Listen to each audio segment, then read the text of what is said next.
This holiday season, we all wish for hope and healing. Children and families who spend their holidays at the hospital deserve a reason to believe in first steps, in giggles, high fives, and hugs. For 150 years, Children's National Hospital has provided world-class care and groundbreaking research. Please donate today to help patients and healthcare heroes this holiday season. Visit childrensnational.org/holiday. That's childrensnational.org/holiday.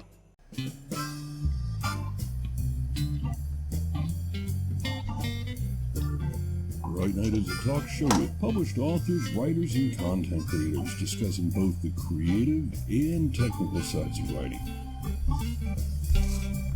as well as the industry surrounding it, from novels to screenplays to comics and more.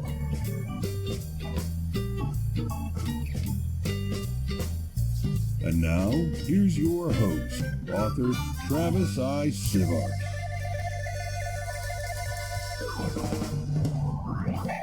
Welcome to Right Night. We'll get to the topic and discussion in just a moment. For those listening to the podcast, we record the podcast on our live stream at twitch.tv/Travis Tavern Talk, and we have a live interactive chat audience. You might hear the sound of the bell ding, and that means I want to interrupt somebody to read a comment or question. For those on the live stream, we won't read off everything you put in chat, but we'll try to get to the most relevant, the most amusing, or some combination of the both. Now, while we introduce ourselves, go and let us know what you're reading, writing, or creating tonight. Okay, while we wait for you folks to post that stuff here in chat, I will let you know I am Travis I. Sivart, and I think, there's a few books I have that relate to this, but I think mostly, nope, it ties through a bunch of them. Journal of a Stranger and Silver and Smith, I guess, are the big ones. So you can check those out and find them on Amazon just by searching for me. What about you, Tara?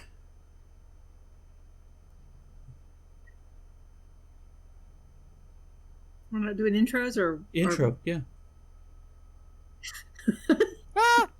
Introduce yourself, tell them who you are, what you're writing. I blanked. I'm sorry. I am so sorry. My name is Tara Moeller, and I'm obviously really tired right now. I am the Dreamer-in-Chief who's at dreampunkpress.com, and I am the author of Vampire Chronicles, which is a trilogy of Victorian vampire novels as E.G. Gaddis, and those are probably I have written that most apply to this particular topic. Aaron, do better than I did, please. Yeah. Hi, I'm Aaron Kennedy. I'm the author of Persona Non Grata. It's the first in the Ships of Valor book series. Currently working on Icarus Black. I've been published in the Army Times, NCO Journal, various trade publications. Been a technical writer for 25 some odd years. In this specific case, Persona Non Grata is a blatant ripoff of Odysseus. It is the story of a man coming home from military service and being told, nope, you can't do it. Okay. We're going to find out other things in regards to Icarus Black as well that comes in line with this. So, tonight's topic is different mythologies and mythos that exist in our world, historically or modern, and how they tie into writing and how you can use them, etc. So this can cover anywhere from, the Greek gods and the Norse gods and Egyptian mythos to vampire myths to cryptids to conspiracies to pop culture, and there's so many different things that people don't even think of as mythos and mythology that are. So, Aaron, since you were just saying that, do you want to start and tell us a little bit about how that ties in, and then we'll pass it to Tara, and then I'll throw my stuff in? Okay. So, a great example that's that I like to use is you can set your world on power levels or scales or things like that. The DC animated universe did a great job of this by comparing Batman, Shazam, Aquaman, and so forth to the Greek or Roman gods. They said, okay, Batman's Hades, Shazam is Zeus, Aquaman is Poseidon, and so on and so forth. And it set the power level of, you've got these gods among us. All right? that was the power. That's kind of established what their power level, what the mythos that you were looking at was. Whereas the Marvel universe has kind of set the power level of, you got these demigods running around. They're not as powerful as the Greek gods. They're as powerful as the children of the Greek gods. You've got Achilles. You've got all these other guys. They've got a drop of God's blood within them. But it sets up the story for you. You've got whatever their weaknesses are and things like that. Using that kind of mindset, I set up Persona non grata. And I said, okay, hey, what great story is out there that we can do? Well, Odysseus. That's where this one comes from. It's a guy just trying to get home. That's the entire premise of Persona non grata. He's a guy that's trying to get home, and he lands on the moon trying to get back to Earth. And he can't go home. And it's a story of him trying to get there. I've got other stories that are on the back burner because I'm working on Icarus Black. I've got a modern day retelling of Robin Hood that's done in a very similar way. Where what happens if you've got a corrupt sheriff that's basically stolen your property after your dad dies? Things like that. Now, I want to hear I want to hear more about Icarus when you're done going through what you got, because Icarus obviously ties into mythology right there.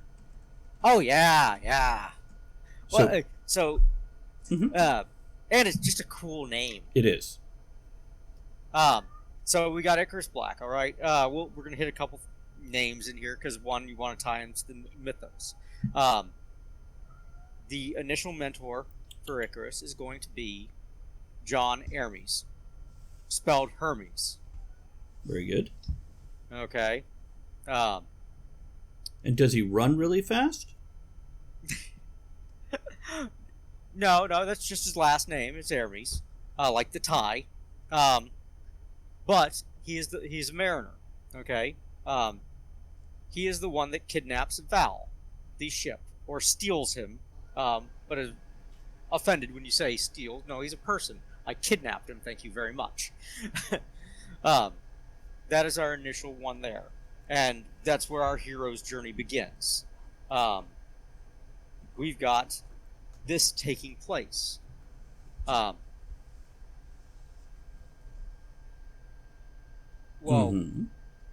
We've got journeys into the underworld that take place later in the story. We've got the death of heroes. We've got our trials. We've got Tartarus. We've got fighting, rolling the stone back up and up the hill and back down again. Little things like that. Your hero has to constantly lose. Let me ask you, and we're talking about Icarus Black now, yeah? Yeah, absolutely. Okay. So, is this a direct rewrite in a different genre, or does this just have things and elements to tie it in? Hints. I want to drop hints. It, rather than do your Wheel of Time where Randall Thor pulls the sword from the stone, right? Which is Excalibur, right? It's just a different way of pulling the Excalibur story. I don't want to necessarily do that. I want to toss little seeds that are like, oh, that's kind of cool. Easter eggs. But Easter eggs. I want to do Easter eggs. Because one, it's more fun. And less restrictive. And less restrictive. Far more less restrictive. And there's so much stuff to draw from, and the symbology can be better, more open. You've got this grander world of things that can be done. One of the early characters that I've since cut that may return again is Renault the Fox. Which may return, may not return. Who knows? Okay. But we'll find out. Let's pass it over to Tara. Tara, you can talk about some of the mythology you have in your books and how it ties in. And then I'll go. Yeah. So I'm going to be talking specifically about Heritage, Vampire Journey, and Vampire Legacy, which is a trilogy of vampire novels. And I mean, everybody pretty much knows what a vampire is, unless their first vampire novel was Twilight. Jab. Hey. Vampire Heritage was written as a reaction too. Yeah, my kid was like, I read Twilight, but vampires aren't supposed to sparkle. What the heck? So there's a good way that you can use mythos and mythology that everybody knows, but you should keep it within the familiar and have it make sense. And then there's a way you take it, and it's almost like you're baiting your audience with something that's not really what it is.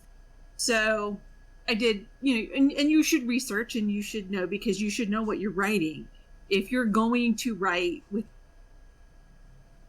and use a mythos or a known mythology, you need to know what you're writing about. You need to know what everybody else is going to know, so that you either play by the rules, or you break them consistently. Right. Or do an interesting twist on it. Which would be breaking them. But right. Yeah. On purpose and, judiciously. So I did the research on what a vampire was. And a lot of people, when they read my books and they go, that's not a vampire. I'm like, what are you comparing a vampire to? Because I went and did the research, which is a vampire is the offspring of a vampire and a human. And they're usually immune to the lure of the vampire and their bite, because they're half and half. Because the original vampire was not this horrible monster, but was somebody who had come back from the dead to take care of wife, kid, whatever. So, and of course it's twisted. And if you go and you read Dracula, Bram Stoker knew what he was doing. He knew that lore and twisted it very well into his horror novel, which was not supposed to be really a horror novel. It was supposed to be a romance. But so you have to pick one. Like if we look at Rick Riordan and the Percy Jackson series, he picked the Greek gods, and he stuck with, for those original gods, their actual personalities and what they were, and then kind of plopped them down into some of them into modern day. Some of them aren't. Some of them aren't really doing modern day stuff. And then, so they had kids, which most Greek gods were fornicating with the masses and having a lot of demigods. But the demigods were modern day kids. And so he, stuck with the mythology. I mean, if it's a god, they've lived for a long time, so they could still be around today. And, but then hook it as, the demigod was the kid, the main character, right? With the stuff, and ran with it, and that's the beauty of everything. But when you're reading it, if you were a young adult reading this for the first time and also taking about Greek mythology in middle school, man, you loved his book. Yep. You would absolutely love it. I mean, anybody I think did, because they made the movies, which is a very, very good way or good example of taking a known mythology, sticking to the rules of that mythology, but updating it and dropping brand new young characters into that mythology and making it work. Okay. Well, and it drops off a lot of the exposition as well. You don't have to explain a lot of things because, all right, well, I've got this. Unless you're Marvel. Well, Marvel's actually gotten a whole lot better about before we go into all this other stuff here, Rick Riordan and all this, let me go ahead and throw my 2 cents in. Yeah, and then we'll definitely go all into that. And I'll lead straight into it when I'm done with my stuff. Oh yeah, please. Some of the mythology I love that I worked into a lot of my books. I have a alien species called the Truots, and it blends into the conspiracies of aliens, the Greens and the Greys, but it also blends straight back to Atlantis, the Loch Ness Monster, the Kraken, and a lot of other things. And I've laced this antagonist through different series of my books, anywhere from my medieval fantasy straight up to my cyberpulp. And there's definitely some Lovecraftian horror, and I tie these creatures, who are a highly advanced technical species who came to this world and then lost contact with their own and had their technology destroyed, but not before they genetically altered themselves so they could interact better with humans. And I've really enjoyed, you know what, the last Silver and Smith book, the one I'm editing now and about to put out very shortly. And actually, by the time the podcast hits, it might actually be out.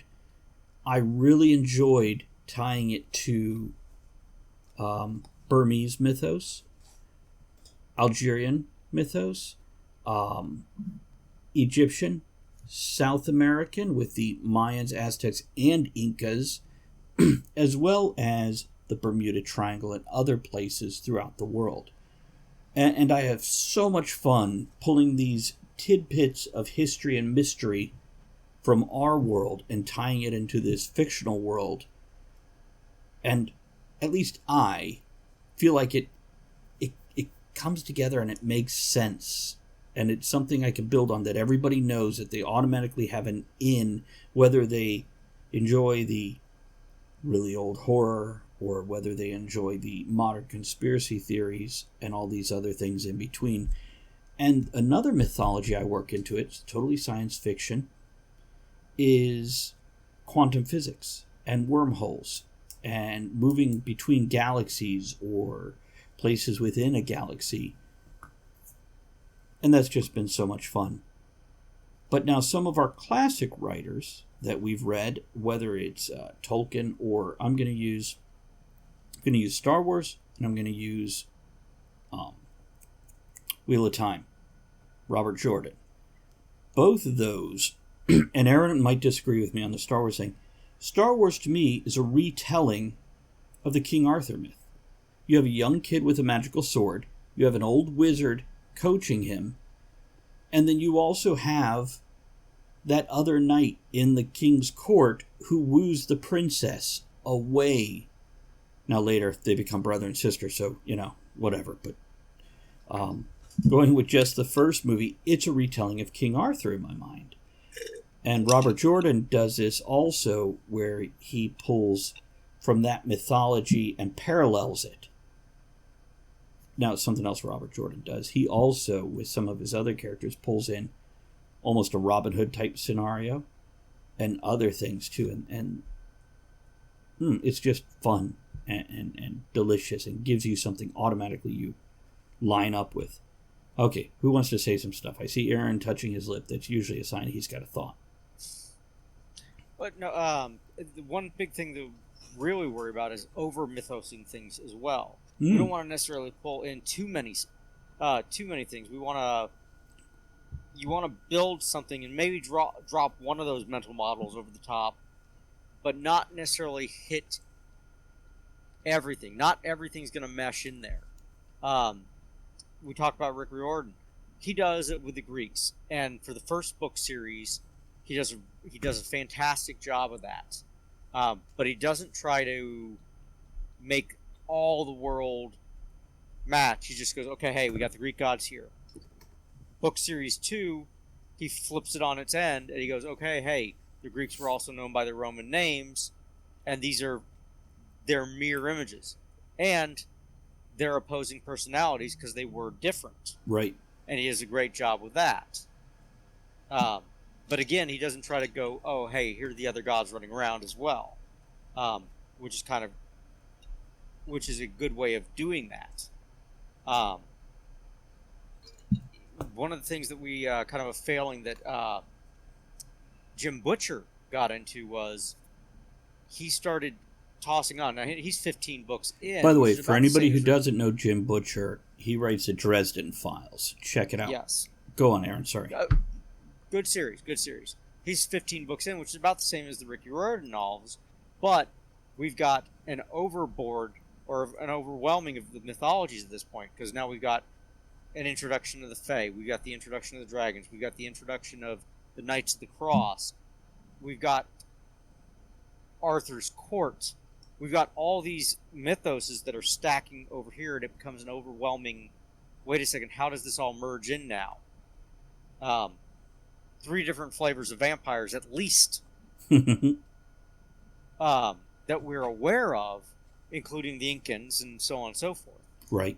So you've got to be careful when we're dealing with this. I feel like you're directly talking to me because I just mentioned like 5 or 7 different things that I blended into these other books. You mentioned it. I'm not. Well, it's just it's not necessarily. No, it's a fair point. It is. Go on. Well, no, because Star Wars does the same thing, because they go, oh, we've got this, and then when we look at their expanded universe outside of the first trilogy, right, it goes out of control, and then they said, okay, you know what, all that no longer canon, and they brought it back, and now it's starting to expand again, and in 10 years they're going to cut it back again, and they'll bring it back down to where it needs to be. One other moment, expanded universes like that are going if to I do the may. same thing. Sapphire Fox, you have a great night. Thank you for hanging out with us. It was great to see you, and we'll see you again soon. Here's to you. Sorry to interrupt there. Go ahead. No. But other universes, other expansive universes have done similar things to where they've got to either cut it or retcon it. Marvel, DC goes through a retcon every 2-3 years to bring it back down. The 52, the new 52, the super duper new 52, Marvel's retcons individual things on a case-by-case basis, and so forth. But it's all based on rebuilding their mythos to align everything more along their flexible timeline. Let's pass it over to Tara, give her a chance, and then I'm so happy with this topic. I want to throw like 5 things in your face so we could just stir it into the pot. Go ahead, Tara. So I think one of the things, if you're going to be writing a mythos or a mythology into your own material, is decide from the get-go. Mm-hmm. Okay. From page 1, how much you're pulling from everywhere. Because one of the things, I have not read all of the Dresden File books. I've read some of them, which some of the things that you've just mentioned aren't even in those first books. So what's happening is it's being piled on, and it's being piled on for fresh material. I mean, I'm going to pull in a television show, Supernatural. Yes. Right. Which I loved, adored, but there were times when it was just like, be done already. Think True. about well, they're what, like 8-9 seasons in? It's no, Monster of the Week, so 14 or 15. Yeah. Oh shoot! They did 15. At Capella University, education is as smart as the world around us. With the FlexPath format, you can take classes at your own pace, set your own deadlines, and even leverage your previous experience to move faster. Now that's smart. Learn more at capella.edu. 'Tis the season for those irresistible ginger thins, cozy blankets for cuddling by the fire, and making home warm and welcoming. For one-stop holiday shopping, visit your local IKEA or ikea-usa.com/holiday. But I mean, it was like, let's pile something else on to be new, pile something else on to be new. And one of the things I really appreciate about Travis's novels is that, and it's because I've edited most of the ones that... Pretty much all. He's talking about with the true eye, the quantum physics, and all of this, is from page 1 through to the very last page that I've edited over the course of several novels. there's a consistency of his use of these the mythos, the mythology, the urban legends, right, that come into play, have been there. Maybe not. Maybe he pulled them out of his. Nope. Whatever. Feels like they've been there from page one. You don't get into, for in Silver and Smith with some of what's going on, because a lot of his novels, even though they're different characters, different times, they all kind of feed in together. It's a consistent use. We're not suddenly being told about the true odds. They've been in all of them, and maybe not by name, but you recognize them, and so it all makes sense. You're not suddenly getting something piled on as, oh, I got to keep my readers interested. I got to give them something new. I'm just going to pull this in and try to make it work, because it won't. I've read a couple of other, I'm trying to think of them where that's how it worked. The other TV show, the Walking Dead. fairy tale one, the Once Upon a Time. Right. Yeah, and where everything, like, I'm sorry, but Sleeping Beauty and Prince Charming got together, broke up, got together and broke up. I'm like, what? I mean, you can only do that so many times. And then as they pulled in the new characters, it kind of worked. But then after a while, it's like, there's too many new characters, too many new, and competing. What was it? The Bloomsburg, or the cartoon with the Bill the systems Cat. Of mythos and mythology, or the fairy tales in this case. Bloom County, that one, where it expanded outward too far, where there are too many characters to keep track of. Which they later redid the strip to Outworld. Yes. Outward. I don't remember, but yeah. Okay, can I throw some more stuff in the pot? Is it my turn? Yeah. Okay. Okay, so first of all, let me say here some of my favorite redesigning of the mythos from my childhood that I read. Anne McCaffrey with Dragon Riders of Pern redefined dragons and fire-breathing dragons in the most interesting way. Now, I will say her first book, not as good as her later books, but she grew as a writer. So if you're going to read it, read the first book first, because if you read the later books and go back, it's going to be hard. Now, Anne Rice is another one that redefined the vampire mythos, and we can debate, as she went on, it got to... But moving that aside, something I did with Silver and Smith... Oh, hold on, let me mention Narnia, using Christianity as a mythos baseline that you don't see directly until either A, you have an epiphany, or B, somebody goes, that's basically all based on the Christian mythos. And no offense to anybody who is Christian by using the term mythos, work with me on this for a fantasy world. Indiana Jones, every movie is a different mythos. Now, a lot of them are Christian-based, but not all of them. And I do this also with Silver and Smith. Book 1 is about genies and that mythos, and the Persian mythos, which is now Iraq and whatnot. And then book 2, it's Indiana Jones in a cyberpunk type world. And I have loved grabbing these things. Okay, I threw all this shit in a pot. See? I was the first one to swear on this episode. There we go. I've stirred the pot. Go, Aaron. What do you got? Okay, no. So some of my favorite TV series, okay? And I'm going to toss this out here. You going to go with X-Files? Because that's a great mythos. No. Honestly, I never got into X-Files, but I joined the Marine Corps at the same time that it had come out, so I never caught on to it. But the Librarians. Oh, yeah. So which is very akin to your Silver and Smith in a lot of ways. Right. But toss that on there with Warehouse 13. Yes. Friday the 13th, the TV series, was like the original Warehouse 13. Absolutely. A little darker though. Yeah, it's fair. But these mythos, to where we're starting to go, oh, we've got these artifacts and things like that, but they're tying back into something, for those that haven't seen it in 10 years, the Obama's basketball as a mythological item. You know what else does this? Legends of Tomorrow. Yes. The DC superhero series, as they travel through time and they hit these... Okay, go on, Aaron, sorry. Yep, I'm absolutely. just excited.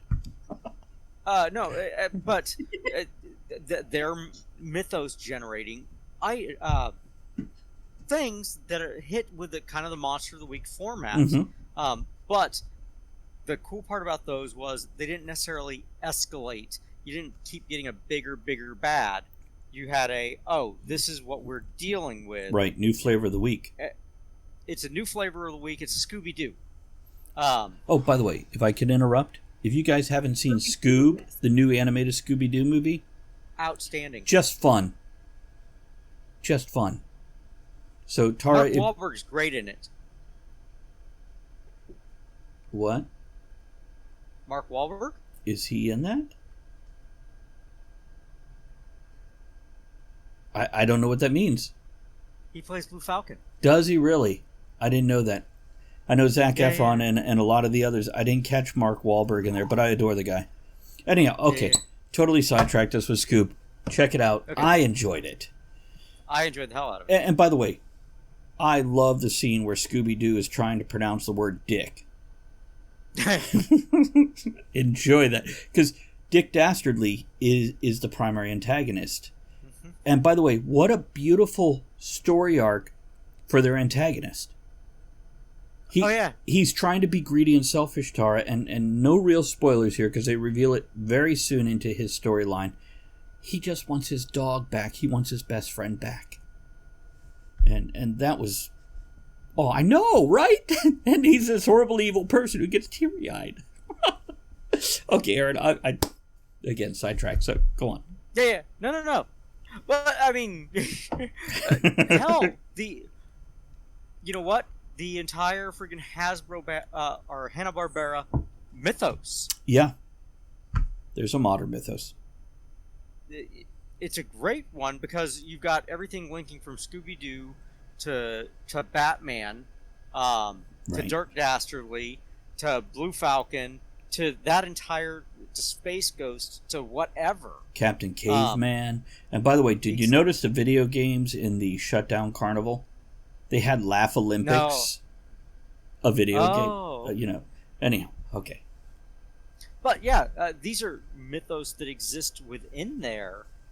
But I mean, the Tom Cruise movie that the Tom Cruise The Mummy. By the way, was supposed to launch a new mythos. I thought that one was actually it was better than I thought it would be. I didn't have high hopes, to be honest with you, but and not because of Tom Cruise, but the only thing that's moved forward in that mythos is the Godzilla and King Kong stuff. Everything else didn't catch. I think the problem with that one was the Brendan Fraser Mummy was so friggin' good. It was. And only the first... Yeah. Well, the first two, and then the third one, they had to change the leading actress. No Rachel Weisz. And I'm sorry, there was just nothing there. Right. But Brendan Fraser, oh my God, those ones were... Well, what's his face that plays the brother is freaking outstanding in it. He always. Oh yes. He's great in everything. Pretty much. Okay. Do you have a thought? Now that I've interrupted 20 times, do you have a thought to finish?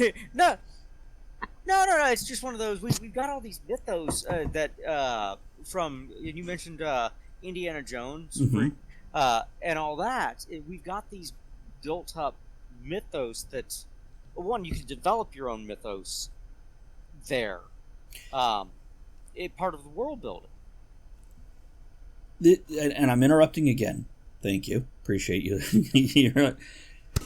So many new writers are like, I want to write something brand new and original.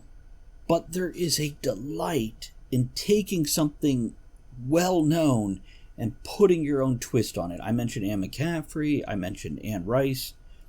Oh, absolutely. Indiana Jones. They take all these things that you know, but then they put this twist on it, and you're like, you feel something, whether you're pissed at it or whether you're like, this is great. Well, okay. Now, we talk about cross-genres and things like that. Right. Scooby-Doo versus Sherlock Holmes, or Scooby-Doo versus Arsène Lupin. They've got a Netflix series, Lupin. So you've got Arsène Lupin, friggin' the original French thief guy, and Lupin the Third, the Japanese anime guy, and now they've got the Netflix one, which is how is it? Same. I haven't. It looks like it's going to be great. Okay. I grew up. I lived in Japan when I was much younger. Good night, John. Thank you for joining. So the Lupin the Third was a great anime series, but this one is also Arsène Lupin's grandson, so it's parallel to that one. So it's a retelling of essentially the same story, but instead of a Japanese grandson, you've got a French grandson. Okay. So you got this mythos that's happening here, but we can have fun with these things and going, what happens if Scooby-Doo is going up against Harlem Globetrotters? Yes. Or Futurama against the Harlem Globetrotters. Let's give Tara a chance so I can interrupt her 20 times instead of you. Yeah. Yes. And so can I. Go. Yeah. So I just wanted to, because we're talking about, using these mythos, and you'd already mentioned Sherlock Holmes versus Scooby-Doo. But let's look at the different ways that you can take a known mythos and play with it. You have the BBC Sherlock. Right. Mm-hmm. And what a great retelling or re-envisioning of that. You have the movies that have a new Sherlock Holmes one with Robert Downey Jr. and Steampunk.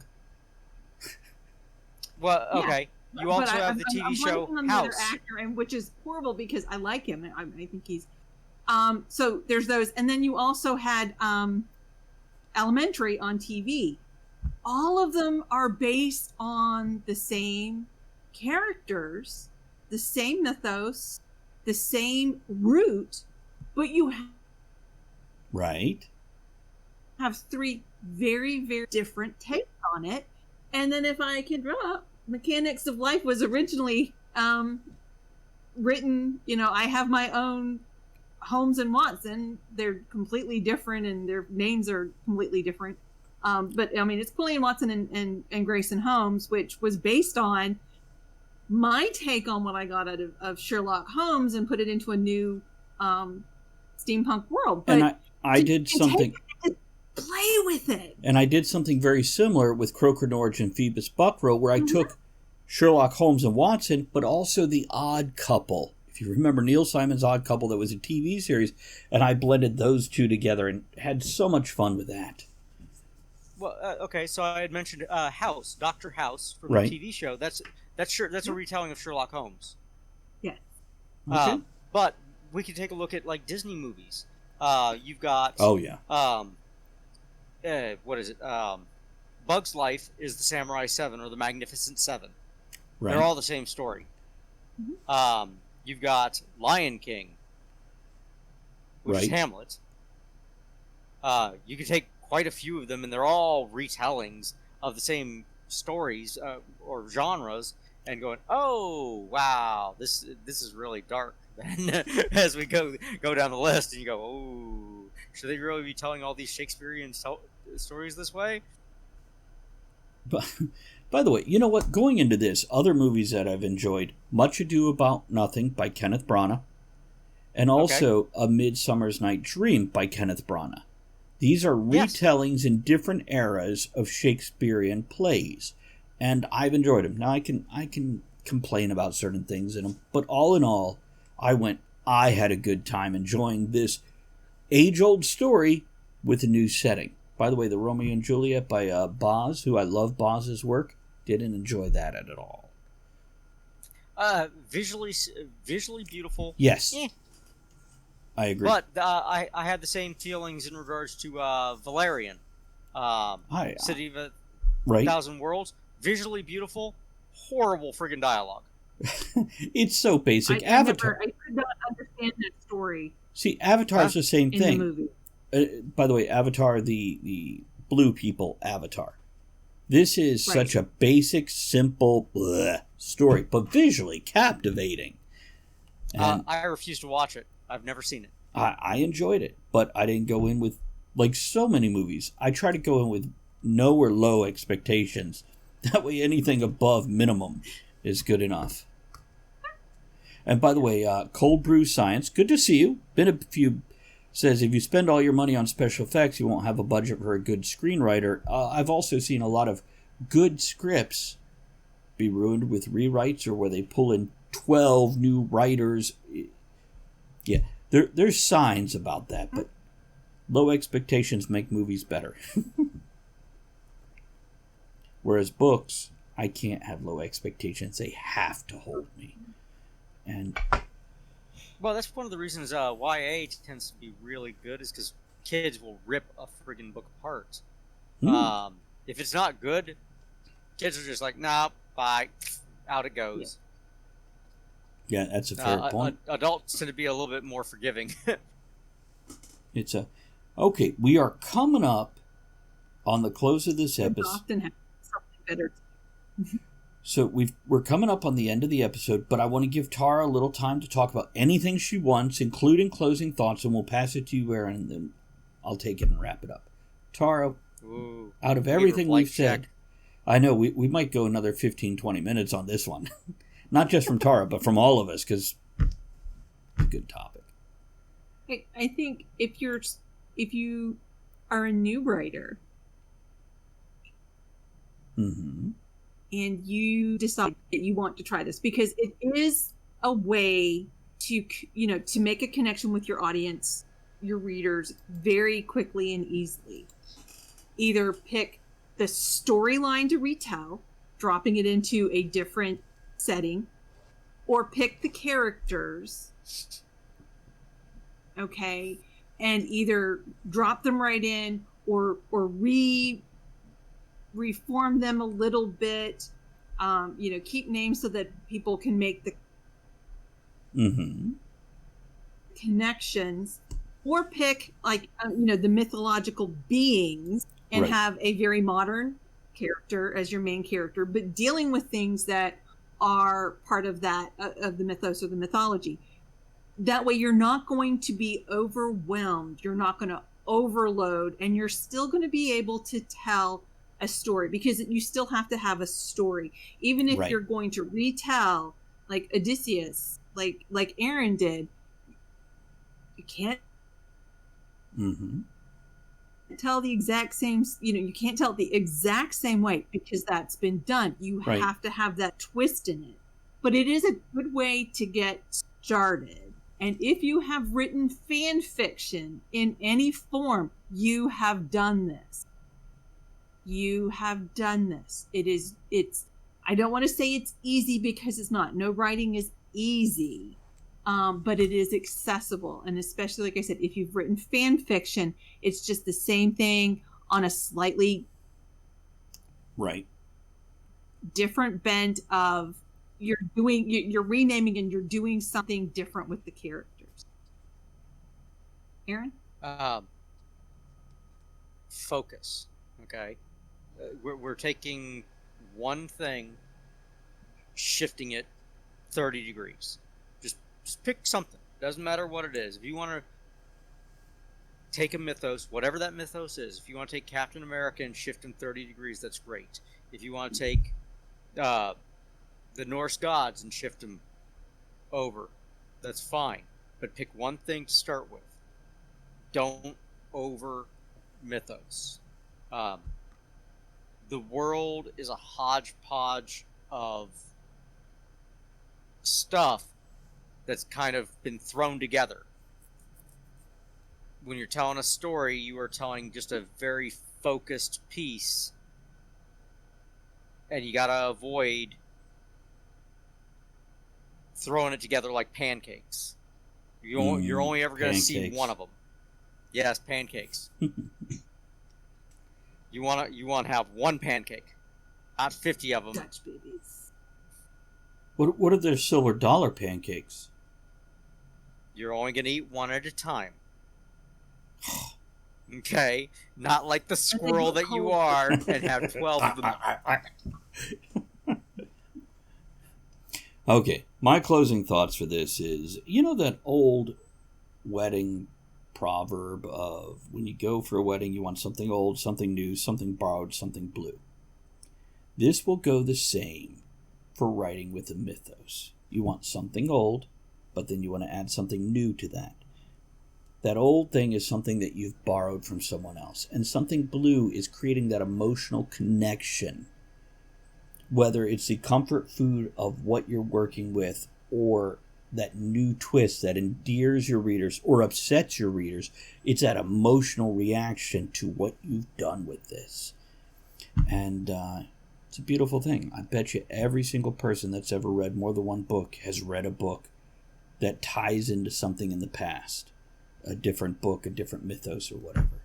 So, let's take us out of here. Thank you for joining us on Write Night, and here we go with the things. Before we go, I want to remind everyone that you can email us at writenightshow@gmail.com. That's right with the W, night with an N, show@gmail.com. To let us know your thoughts on the show's topic, suggest other topics you'd like to hear us discuss, or just have a message read out on air to someone in your life. Thanks to everyone for supporting the show by downloading the podcast, sharing it on social media, grabbing some shirt stickers and mugs from bit.ly/tavern merch, or barware patches and hats from bit.ly/tavern merch too. It's bit.ly/tavern merch or tavern merch followed by the number 2. Thanks to everyone who joined us live at twitch.tv/Travis Tavern Talk, and everyone who supports the tavern by subscribing, hosting, throwing bits, raids, and most of all, commenting.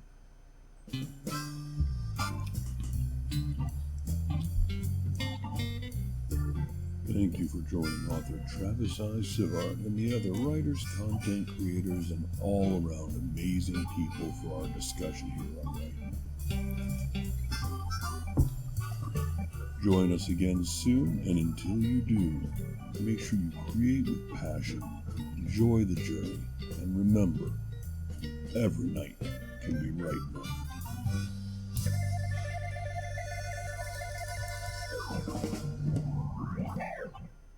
For 150 years, Children's National Hospital has provided exceptional care and groundbreaking research. Please donate today to give children and healthcare heroes a reason to believe this holiday season. Visit childrensnational.org/holiday.